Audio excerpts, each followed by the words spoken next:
So, einen schönen guten Tag zum Kassettenschmalz. Viva la Movilusions Newsformat mit einer unglaublich riesigen Menge an Fake News. Zumindest wenn der Corby dabei ist. Heute ist er nicht dabei, heute bin ich wieder mal allein. Alle haben es mir allein lassen. Mike, Seppi, Corby haben sich dazu entschieden, dass sie zu dritt das holländische Ruderboot machen, weil das überhaupt nicht schwul ist. Falls ihr wissen wollt, was das ist, schaut euch Second Me Remake a Porno an. Es ist sehr wissenswert, was das holländische Ruderboot ist. Und bevor wir da jetzt richtig loslegen, kriegt man natürlich wieder unser zauberhaftes Intro um die Ohren gehauen.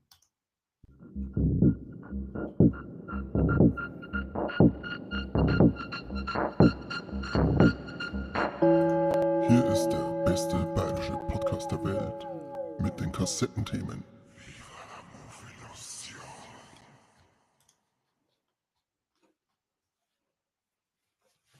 Wie immer zauberhaftes Intro, diesmal muss ich mich leider allein dafür feiern, weil der Seppi nicht dabei ist und sonst auch keiner. Krawallmaus ist da, das freut mich, wie immer. Corby kommt gar nicht mehr. Also, du hast es wirklich geschafft, dass du einen Corby komplett aus diesem Format rausekelst. Jojo ist da, zugedutzt erinnern schon wieder wie im Puff, wenn's Flatrate Nacht ansagen.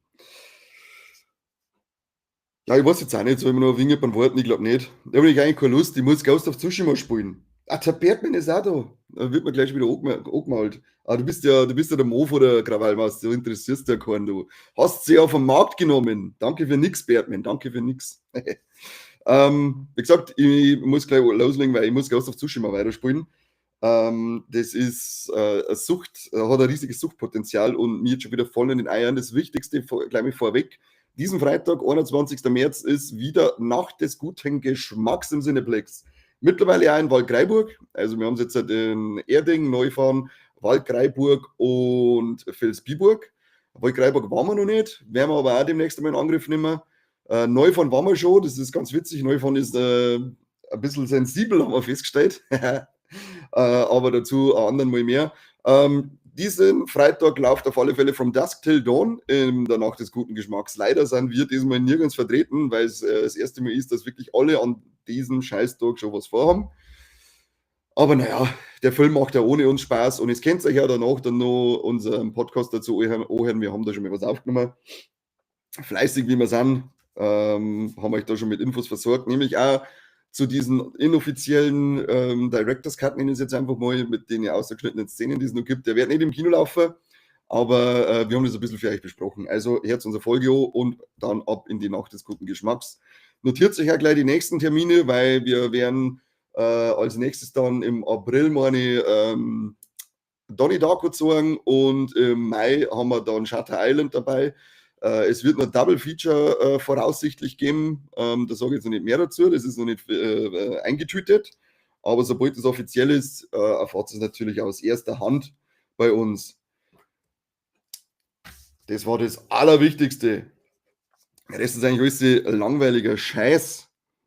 Bis auf die Info, dass Monarch die Staffel 2 jetzt abgedreht ist. Also werden wir uns wahrscheinlich nächstes Jahr auf die zweite Staffel freuen dürfen auf Apple Plus TV und wieder ins Monsterverse eintauchen. Sehr lang überfällig. Godzilla und Kong, New Empire ist schon sau zu lang her. Ich habe schon lange keine Monsterklappe mehr gesehen. Das ist nicht gut, weil viel mehr der Monster sich einschlagen sollten. God of War, die hat ja einmal jetzt ein 20-jähriges Jubiläum, glaube ich. Schon 20 Jahre her, dass der erste Teil gekommen ist. Kommt übrigens in so eine fette Deluxe-Box mit Büchern außer für 150, 200 Euro, wenn man das in dem Deluxe-Ding haben möchte. Und wenn man was kauft, muss man immer im Deluxe kaufen, ganz klar. Genauso wie man bei uns, wenn man ein Abo macht, muss man das dritte Abo machen. Das ist nämlich praktisch das Deluxe-Abo. Also Abo abschließen. God of War hat jetzt schon eine Staffel 2 angesetzt bekommen und das bevor Staffel 1 überhaupt einmal einen Starttermin hat. Sie geben auf alle Fälle Gas. Gerade nicht mit Infos, wann wir endlich God of War bei Amazon Prime denn sehen dürfen. Das war mal eine Info, die hat mich viel mehr interessieren.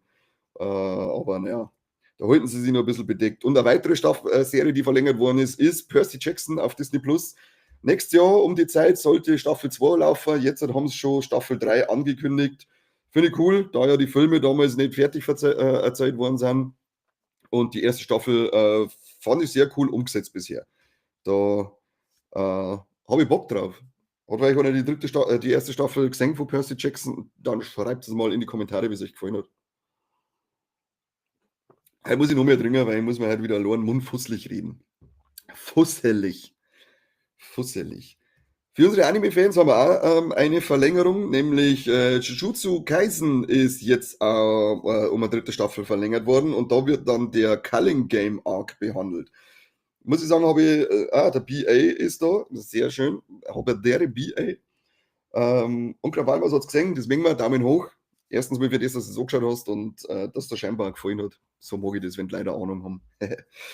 Jujutsu Kaisen habe ich bisher ein Anime nicht gesehen und auch nicht den Manga gelesen, aber für alle Anime-Fans unter uns, die auch Jujutsu Kaisen schauen oder lesen, sie kriegen jetzt in der dritten Staffel den Culling Game Arc behandelt und ich glaube, dass jetzt dann im März oder im April, wenn ich es richtig im Kopf habe, das kann jetzt wieder mal eine typische Fake News sein, dass dann der erste Blick auf die dritte Staffel enthüllt wird. Der Dragon Cry ist jetzt auch da, das ist ja schön. Was ja, das soll ich keine Uhr da haben, gerade fix, ich habe gesagt, um Simi geht's los. Habt ihr Bücher gelesen? Serie, super, erste Buch auf jeden Fall besser. Jetzt wieder Film. Okay. Ja, habe ich schon gedacht, haben sie viel mehr Zeit, dass das besser sein. Ich habe zwar die Filme auch ganz gern mengen, aber da mit der Serie bist du auf alle Fälle besser beraten, wenn es die Geschichte gescheiter Zeit haben, möchte ich es Cool, da jetzt ich sagen. Habt ihr für unsere Black Mirror-Fans haben wir auch die News, dass jetzt im April dann, am 10.04. endlich Staffel 7 anläuft. Und da muss ich mich jetzt leider auch outen, ich habe bisher nur eine einzige Folge Black Mirror gesehen. Nur die mit dem Schweineficker. Ist eh klar, dass das die erste Folge ist und das ist die einzige, die ich gesehen habe. Ich weiß nicht, warum ich bisher nicht weitergeschaut habe, das hat mich mega interessiert. Das ist eigentlich ein super Universum, die Sachen, die ich bisher gehört habe, alles geil.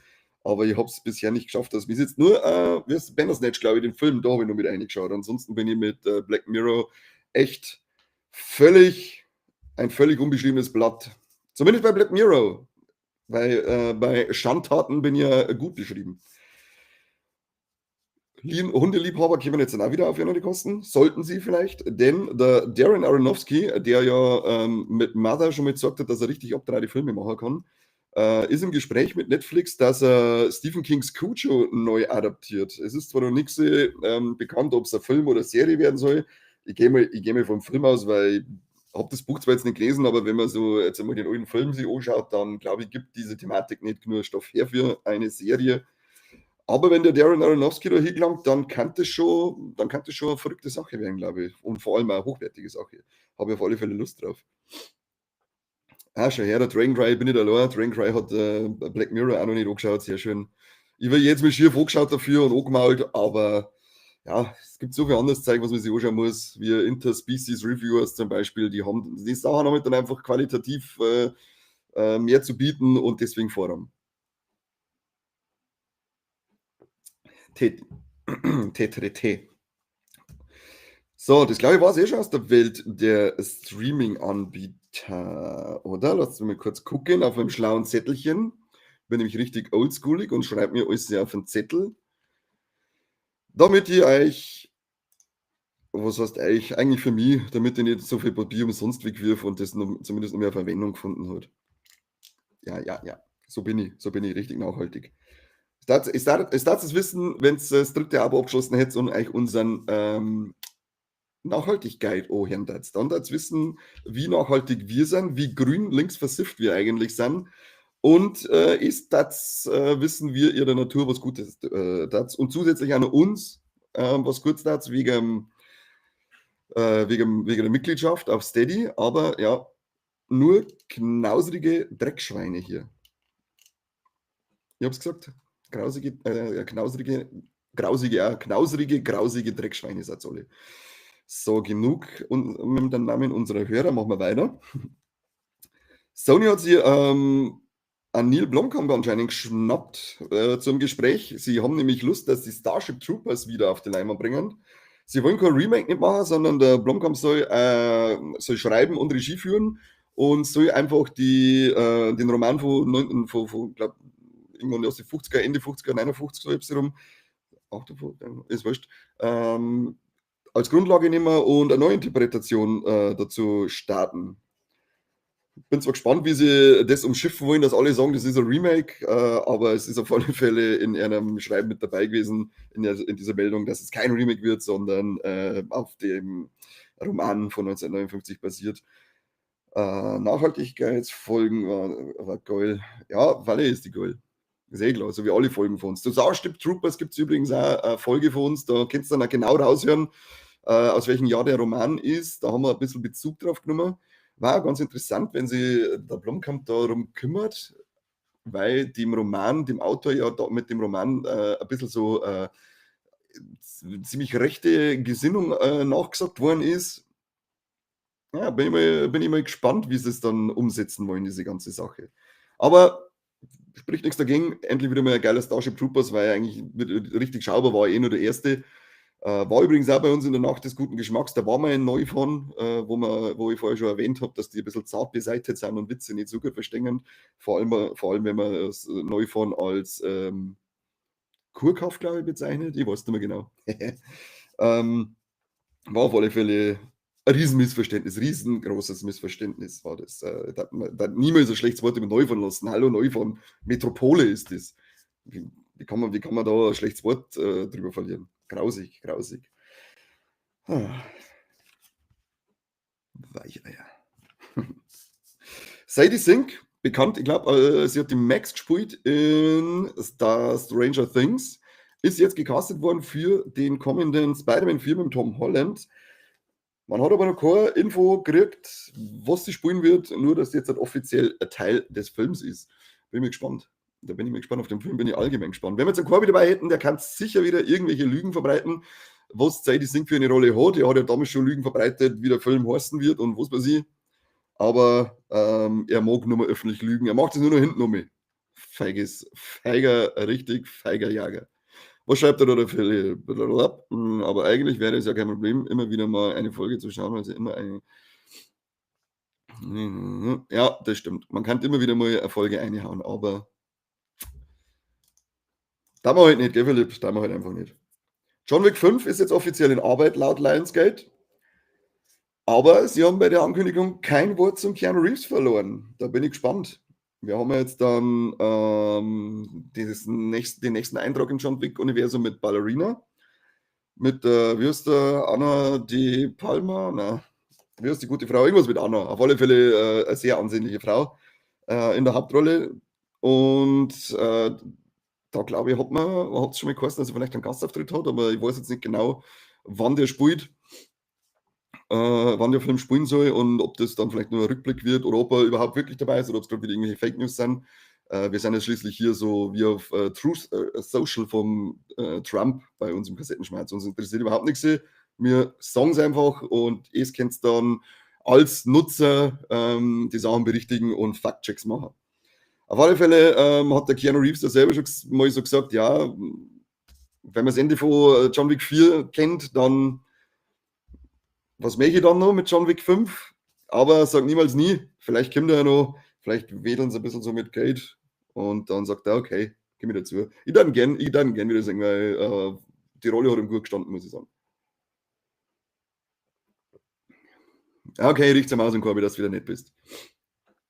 Ich berichte am Aus. Mal schauen, ob es was bringt. Er ist nämlich schon ein sehr nachtragende kleine Bitch.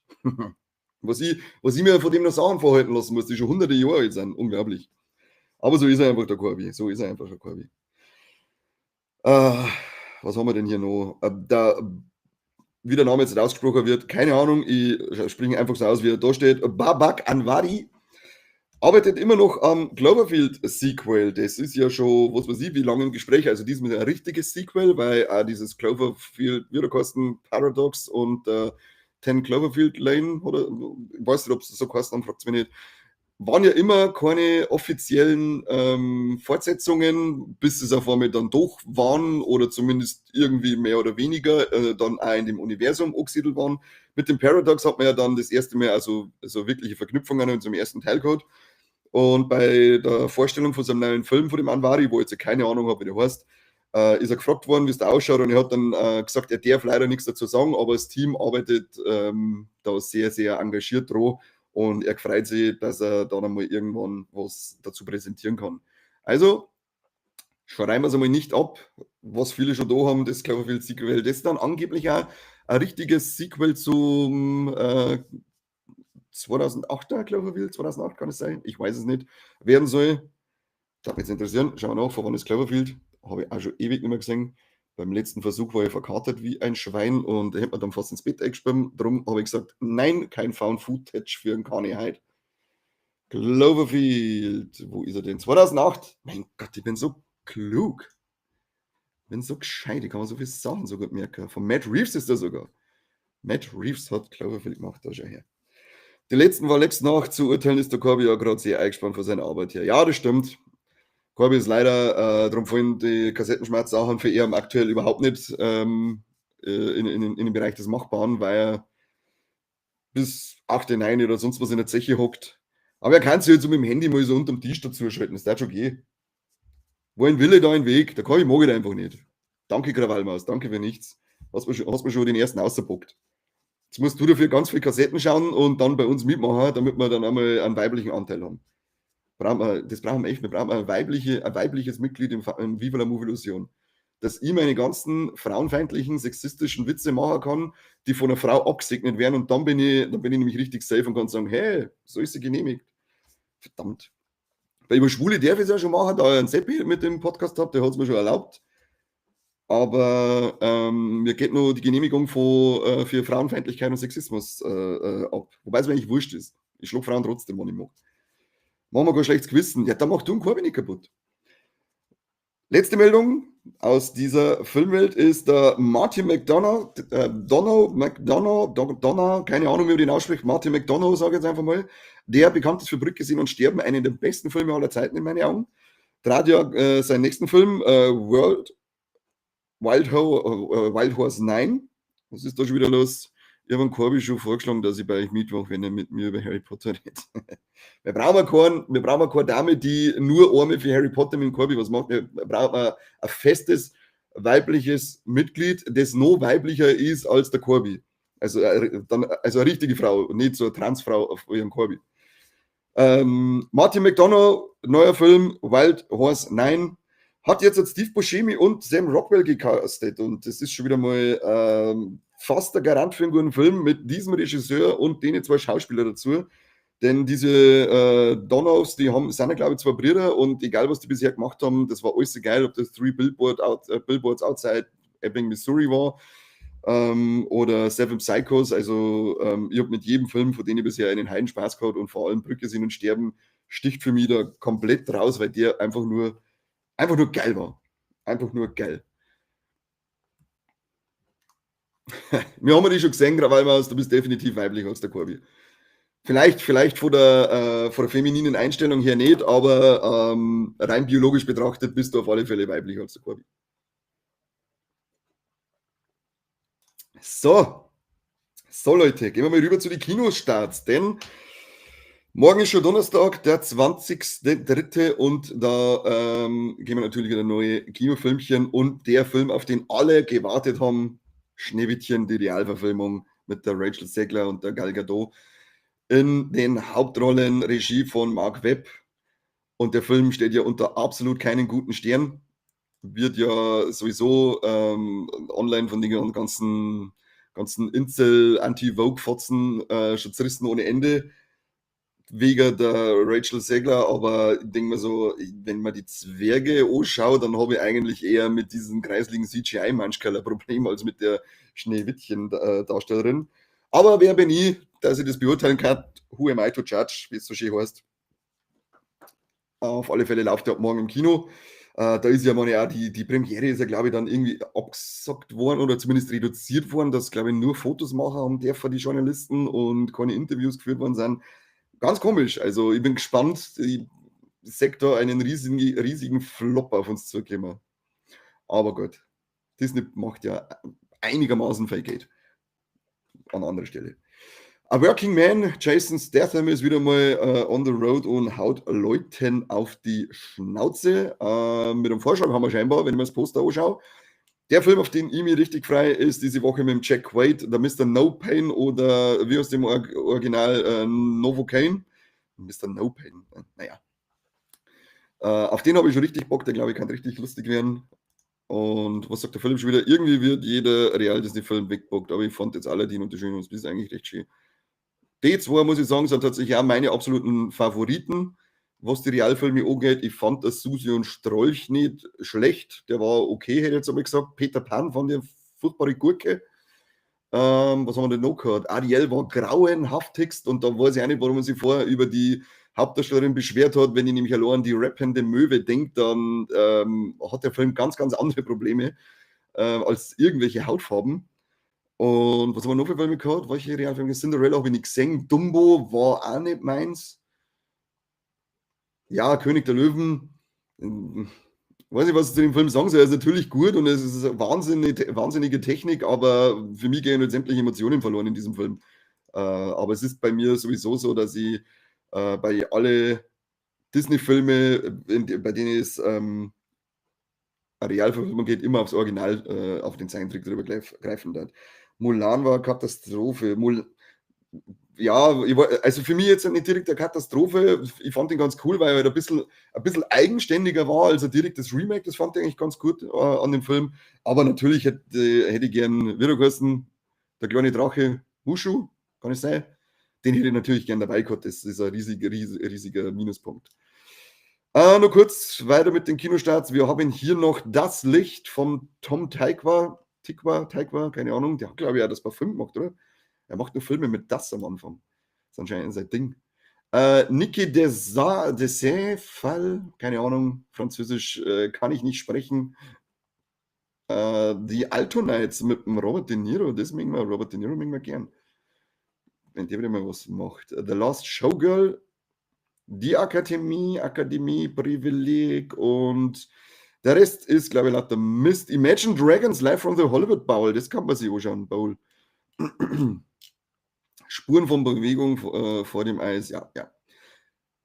Also, die Woche gehen wir ins Kino und schauen uns alle Novocaine. Mushu, danke, Krawallmaus, Mushu war's. Schande über dich, Schande über deine Kuh, Schande über deine ganze Familie. Wir gehen ins Kino und schauen uns Mr. No Pain an alle. Und eigentlich aus Prinzip ein Schneewittchen auch. Ich glaube, den schauen wir als Prinzip im Kino. Gerade damit sich die Leute aufregen, weil ich ins Kino gegangen bin. Aber ich mag eigentlich die Kreisling-Zwerge nicht singen.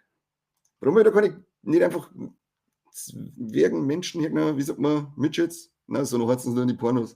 Kleinwüchsige nennen wir es einfach mal. Warum hat er gar nicht dafür genommen? Es war doch viel angebrachter gewesen, als die zum Animieren. Naja. Gehen wir zu unseren Streaming-Charts der Woche. Und zwar sind es vom 6. bis zum 13. März. Und wir haben auf Platz 10 Daredevil Born Again. Sehr schön. Endlich ist wieder mal eine Serie, die ich da drin sing mich auch in den Charts vertreten. Auf Disney Plus natürlich. Finde ich bisher sehr gut. Hat die neue Folge gelaufen. Das Einzige, was ich mir denke, jetzt darfst du schon langsam mal wieder dein Kostüm anziehen. Ein guter Mann. Es ist zwar trotzdem eine sehr gute Geschichte und der Fisk ist auch unglaublich gut dargestellt, finde ich. War er vor Hause schon, aber das ist da besonders erwähnenswert. Aber ich möchte, dass mehr Daredevil Action singen. Die kommt mir nur ein bisschen zu kurz, muss ich sagen. Platz 9, The Traitors, die 3. Staffel auf Peacock, sagt man gar nichts. Platz 8, Medusa, 1. Staffel auf Netflix. Platz 7, Paradise, 1. Staffel auf Hulu. Und dann haben wir Platz 6, Zero Day, 1. Staffel auf Netflix. Platz 5, Reacher, Staffel 3 auf Prime Video. Platz 4, Love is Blind, die 8. Staffel auf Netflix. Running Point auf Platz 3, die 1. Staffel auf Netflix. Dann Beauty in Black ist auf Platz 2, die 1. Staffel, auch Netflix. Und dann haben wir noch 1923, die 2. Staffel auf Paramount Plus auf Platz 1. Schaut's mir Daredevil, der muss mal dafür rutschen. Schneller. Vor allem du, Philipp. Ich hau dich ein, wenn's wegen dir wieder abgesetzt wird. Ich hab das alles hier aufgeschrieben, Philipp. Du kriegst schon einen Haufen Scheine von mir, weil wegen dir Sachen abgesetzt werden. Philipp. Was da wir denn mit dir? Natürlich habe ich für euch, aber da es heute wieder relativ kurz ist, weil ich allein bin, habe ich euch wieder was zum Unboxen mitgenommen. Ich habe extra einen Pokémon Booster gekauft. Paradox Rift, Karmesin und Purpur. Da haben wir es, schaut's her. Sammelkartenspiel. Ich habe gesehen, da hinten steht da übrigens eine Geschichte drauf. Enthülle die Anomalien der Zone 0. Tauche in ein Wolkenmeer und entdecke ein Land, das nicht an die Zeit gebunden zu sein scheint. Pokémon aus der Vergangenheit wie Donner, Sichel-X und Sunfell-X sowie Pokémon aus der Zukunft wie Eisenkrieger-X und Eisenhand-X erscheinen mit gewaltigen Attacken. Unterdessen erhalten Knackrack-X, Mewtwo-X und andere nach der Terra-Kristallisierung neue Typen, während sich Grimanzo-X, Monetigo-X und weitere Pokémon-X ebenfalls ins Getümmel stürzen. Fantastische Abenteuer erwarten dich, wenn die Zeitachsen in der Pokémon-Sammelkartenspielerweiterung Karmesin und Purpur Paradox Rift aufeinanderprallen. Boom, da schaut es, ha? Paradox Rift. Machen wir auf das Ding. Vielleicht werden wir reich. Vielleicht hat sie ein Glitzer-Glurak aus der ersten Generation eine verirrt. Man weiß ja nie, gell? Man weiß ja nie. Ich krieg's nicht auf. Ah, Gott! Jetzt sind sie die Folie überzogen. Was soll das? Was soll das? Warum? Leck mich.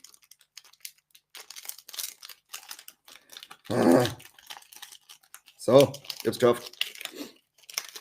Was ist denn jetzt? 19:26 Uhr und jetzt schwappt es leider einer. Das braucht es auch nicht mehr kommen, das Hanswursten. Wir haben ein Felilo. Schon wie lieb, dass es da sitzt. Kamera macht nicht scharf. Kamera ist so scheiße.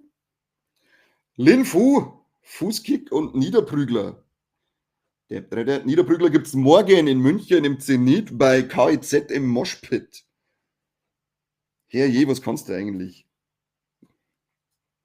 Krawallmaus wart noch. Wir sehen uns wieder mal in Kamm. Und dann gibt's hier gibt's dann Fußkick und Niederprügler für die. Und Katzenkick oder nachher mit zertrampeln. Richtig ins Maul. Oh, was macht der Philipp da? Ich kann jetzt Daredevil Born Again schauen, wenn ich Daredevil Staffel 1 bis 3 schaue. Und dann meinst du, dass du jetzt mit 5 Euro rauskommst, oder was? Also danke für die 5 Euro. Aber meinst du, du kommst raus mit denen aus dieser Geschichte? Ja, diese Affäre ist nicht so leicht mit Geld zu lösen. Aber herzlichen Dank. Du kriegst Küsschen aufs Nüsschen. Und für Daredevil Born Again hat es gelangen, wenn du den Netflix Daredevil anschaust. Und wahrscheinlich Punisher und Defenders. Ich glaube, die anderen musst du nicht unbedingt dafür gesehen haben. Kastratur, Stachelstich. Dann ein Kaumerlat. Eine Relaxo-Puppe. Das regt mich auf. Ich hätte ein riesiges Sitzkissen von Relaxo, riesengroß, aber ich habe kein Füllmaterial. Hat irgendjemand von euch Füllmaterial? Irgendwie diese Styropor-Scheiß-Dinger oder sonst irgendwas? Ich darf kein Geld dafür bezahlen, aber ich darf es euch sogar zu mir bringen lassen, wenn ihr eins habt. Also bitte Freiwillige vormelden. Gran Forgita. Brechschlag. Das ist ein Brechschlag. Das ist, wenn ich bei Speien muss und kann ich kotzen, hau ich mir Mumme. Vermicula. Harte Scheren. Das hört sich nach Porno an. Da ist jetzt mal was ich kenne. Porygon aus der ersten Generation und es tut Glitzer tun. Ui. Dann haben wir hier einen Kleptifuchs. Das war jetzt was für ein Corby. Corby ist nämlich riesiger Fuchsliebhaber. Die liebkost er gern und das schillert auch ein bisschen. Schau. Und jetzt haben wir da noch ein Echnaton X mit heimsuchenden Händen. Die habe ich auch. Ja, hier, schau, wie es glitzert. Und eine Basisenergie. Sägespäne, Michael. Jetzt noch ein Prostata-Medikament. Meiner Prostata geht's gut, weiß ich nicht, wie die Medikamente dazu heißen. Ich kann da nur sagen, wie die Creme heißt, um sie sich zu massieren. Und ihr möchtet Sägespäne. Haut mit die Sägespäne, ich brauche keine Sägespäne, ich brauche die komische Styroporkugel. Früher hat jeder, jetzt scheiß Backel, was mir gekriegt hat 8000 von den Kugeln drin gehabt, zum Einschütten. Und jetzt hat das irgendwie keiner mehr. Warum? Wegen dem Habeck, oder? Danke wegen die Gräne. Es hat sicher wieder irgendwas mit Umwelt zum tun, ich bin stinksauer. Als ob die Umwelt von so ein bisschen Müll, den man nicht mehr hernehmen kann, kaputt geht. Also ein Schwachsinn. Wenn Vulkane ausbrechen können und Umwelt geht nicht kaputt, dann wird man wohl ein bisschen Styropor ins Meer schütten können. Naja. Anderes Thema, vielleicht für Nachhaltigkeit 2. Über ganz Druck ins Maul. So. Das war's für heute, Leute. Das war's für heute. Wenn ich allein bin, geht's ein wenig schneller. Das ist sogar mehrdeutig der Fall. Danke für alle, die zugeschaut haben. Danke für den Philipp, dass er wieder mal die Spendierhosen gehabt hat und gemeint hat, er kann sie freikaufen von den Sackschellen, die blühen. Leider nicht, Philipp, aber trotzdem herzlichen Dank für deine Spende. Danke an alle, die zugeschaut haben. Wer Styropor, Füllmaterial, was weiß ich, Kugel, sonst irgendwas daheim hat, das wisst ihr, schreibt was. Dann sage ich, wo ihr sie bringen dürft.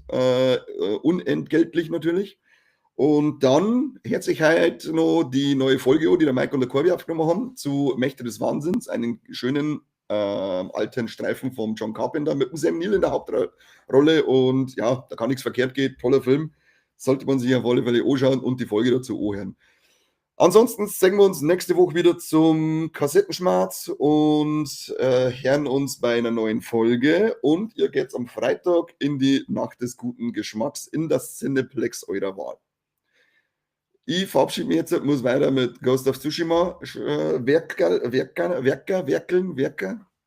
weiß ich, wie man das sagt. Heute in der Früh schon gehört, braves Krawallmaus. Und sag in diesem Sinne auf Wiederschauen. Küsschen, be potato you again. Macht es gut und bye, bye.